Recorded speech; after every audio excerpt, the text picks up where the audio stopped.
guys! Today I thought I would talk to you a little bit about my editing process. Now, everybody's editing process is different and I'm sure that you do something completely different to me.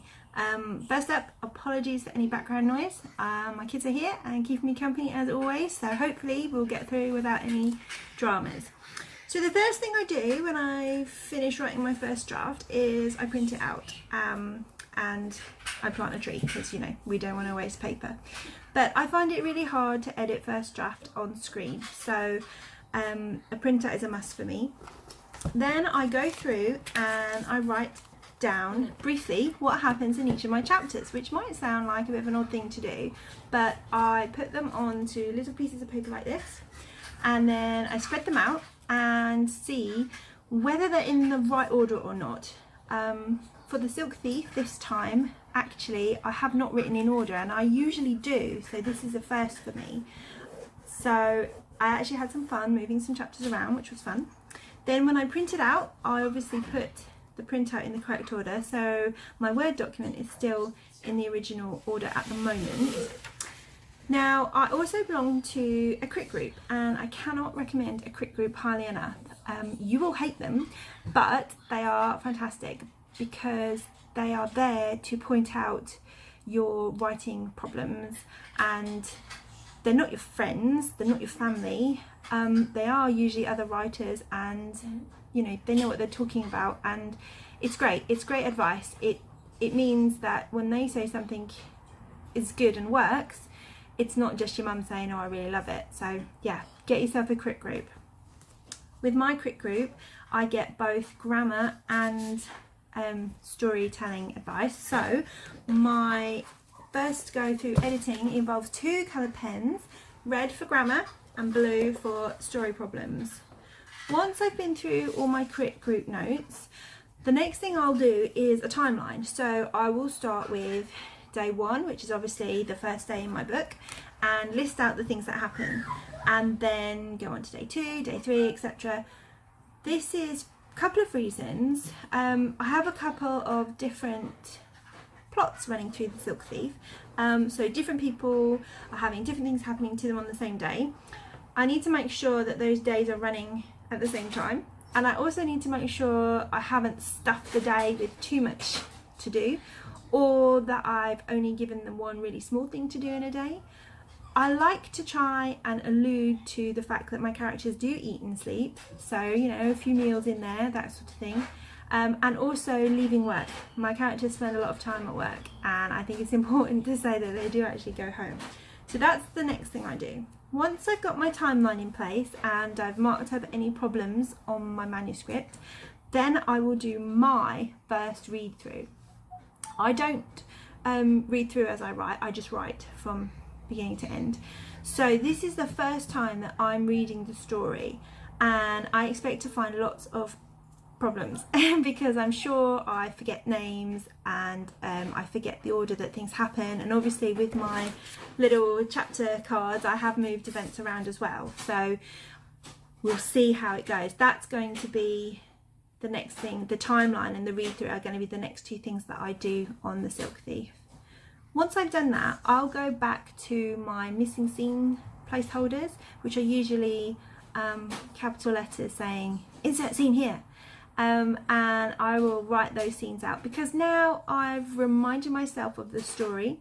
I've got a good idea of where it's going with its new order, etc. So I will fill out those missing scenes, and then those scenes will then feed back into my crit group so they can read the bits that they haven't read yet. Then I will do a plot and conflict check. Now, as I said, I do have a couple of mini plots running, so I need to make sure that they make sense, that they run from beginning to end, and that they work together and they're not just in there for the sake of me writing, if you know what I mean. The conflict check is to make sure that every scene has some kind of conflict for my characters, because without conflict the story isn't moving forwards, and that's really important. So that will be my next check, as it were. Then I need to do a point of view check because I am terrible for switching POV in the middle of a chapter. So luckily my quick group have been pulling me up on it and I have improved, but I need to make sure that I don't slip into the wrong POV, or if I absolutely have to do 2 different character POVs, that I use a scene break in my chapter, because I know what's happening and I know which character's speaking and I know which point of view it is, but my readers don't. The next thing I do is an over word usage check. I am a big fan of just, so I do a just check and make sure that I don't have too many of those. I actually have a list of words that I overuse, so I will go through, do a search and find, replace if needed, or sometimes I can just take them out. I also do an adverb check because they have their place, but often it's a case of lazy writing, and usually when you check the sentences, you can actually make that sentence stronger by just thinking about it a little bit more. So I definitely do that. Then I do a 5 senses check. So when I'm describing something or I'm looking at character reaction to something, I see whether I've really used all 5 of the senses. Often sight is used easily. I do have food, so we do get a bit of smell and taste in there, but I think it's important to have the touch and the sound. It helps to ground the scene into our reality, because The Silk Thief is an urban fantasy book, so the magic and the characters are not the sorts of things that you would see day to day in real life. However, their experiences and the way that they react to the senses, that is the sorts of things that you would feel. So I think it's important to tie the reader in there. Once I've done all of that, I will do a second read through, and I usually read aloud so that I can catch any mistakes and make sure that it's flowing the way that I want it to. And once I've done all of that, it will go to beta readers. If you are interested in being a Silk Thief beta reader, let me know. I usually have 4 or 5 beta readers to have a read through, and then I leave the manuscript with them for about a month. I don't touch it, I don't think about it, I do something else. And then when I get all of their feedback back, I'll go through it again, and hopefully this time I'm reading through with fresh eyes. One thing I will say to other writers is, if a beta reader suggests something and you don't agree, that's fine. You don't have to agree. It's your manuscript and it's your story. But I do think